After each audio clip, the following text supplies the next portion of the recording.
Salam alaikum, j'espère que vous allez tous très bien. Je reviens vers vous avec une recette de cake à l'orange vu que c'est la saison.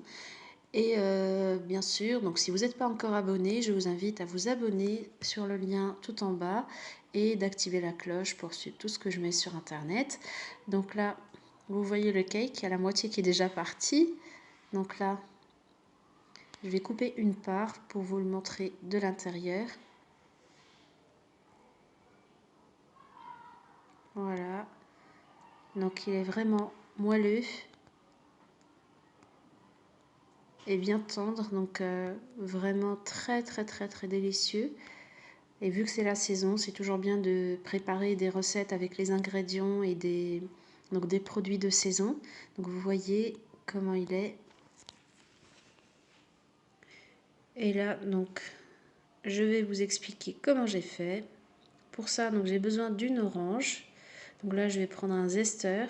Si vous n'en avez pas, vous prenez toute chose qui vous permet de gratter.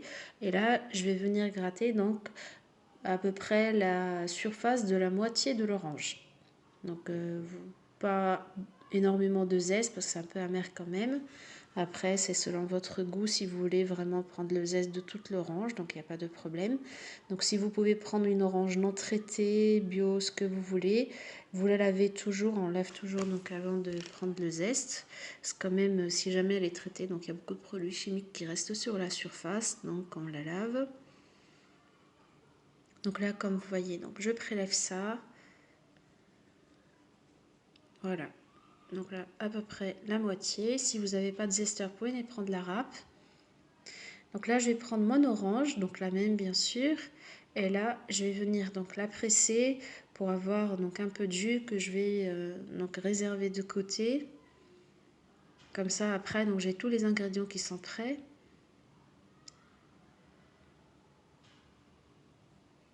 Et surtout là, donc il y a plein de vitamine C. C'est vrai là, vu que le jus il va rester encore dans quelques temps avant de le consommer, la vitamine C, donc elle est volatile, elle va pas rester longtemps, mais quand même on a le goût, on a le zeste. Voilà. Donc là je vais prendre, donc là j'ai 180 g de sucre. Moi j'en mets toujours un peu moins. Donc là moi je vais mettre à peu près 160. Après ça c'est une question de goût. Donc moi j'essaie toujours de faire attention un peu au sucre, au sel, tout ça. Donc là je vais venir casser 3 œufs à température ambiante, bien sûr. Ça c'est très important pour la pâtisserie parce que ça ne laissera pas de grumeaux pour la suite. En plus là il fait froid donc on n'est pas obligé de les conserver au frigo.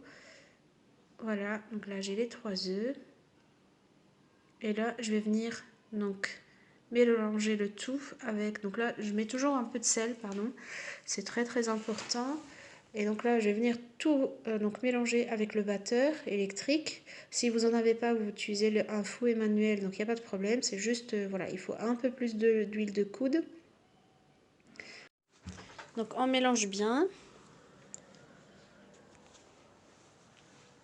Donc là à peu près 5 minutes, le temps que le mélange blanchisse donc. Cette étape est très importante. Après, c'est ça qui va donner le moelleux en fait et le côté aérien du cake. Contrairement à d'autres cakes, par exemple au beurre. Donc là, vous voyez, donc là, ça a bien blanchi. Donc là, je vais rajouter une petite tasse à café de jus d'orange, donc le jus que j'ai pressé tout à l'heure. Donc la même petite tasse de café avec de l'huile de tournesol. Pour ceux qui veulent de l'huile d'olive, pourquoi pas, mais moi je trouve que c'est un peu fort en goût. Donc là, je vais remélanger un tout petit peu, histoire de conserver le côté mousseux du mélange. Non, pas énormément non plus, hein, à peine vraiment, même pas une minute, donc 30 secondes. Voilà. Et là, je vais venir ajouter la farine. Donc moi, je vous conseille toujours de la tamiser parce que c'est vraiment très important, surtout quand on fait des mélanges mousseux comme ça. Ça permet de garder le côté aérien, à part le fait bien sûr de voir qu'il n'y a pas de grumeaux ou autre. Et là, j'en ai mis 225 g de farine. Voilà, là je mets le tout en même temps parce que je fais pas une génoise, donc je vais pouvoir tout mélanger à nouveau avec le batteur. Et avant cela, je vais rajouter ma levure chimique. Donc là j'ai pris la moitié d'un sachet. Ou si vous voulez en cuillère, donc c'est la moitié d'une grande cuillère. Une cuillère à soupe. Vous auriez pu donc les mélanger en même temps avec la farine, mais moi je voulais vraiment vous montrer donc la quantité. Voilà. Donc là je mélange vraiment très rapidement, vraiment un tout petit peu avec le batteur. Je finis le reste avec la maryse. Vous n'avez pas besoin de mélanger énormément, surtout en fait pour ne pas faire travailler trop le gluten. Ça c'est très important pour les pâtisseries comme ça, tout ce qui est gâteau, cake, cupcake, tout ça. Donc là j'ai pris mon moule à cake. Moi j'ai du papier de cuisson, donc je vais le mettre. Pour ceux qui n'en ont pas ou qui ne veulent pas utiliser de papier cuisson, il n'y a pas de problème. Vous pouvez utiliser juste en fait donc le badigeonner avec un peu d'huile ou de beurre et mettre un peu de farine. Donc là ça marche super bien aussi. Voilà, donc là je vais mettre mon papier cuisson. Après je vais couper donc tout ce qui déborde et je vais mettre mon mélange.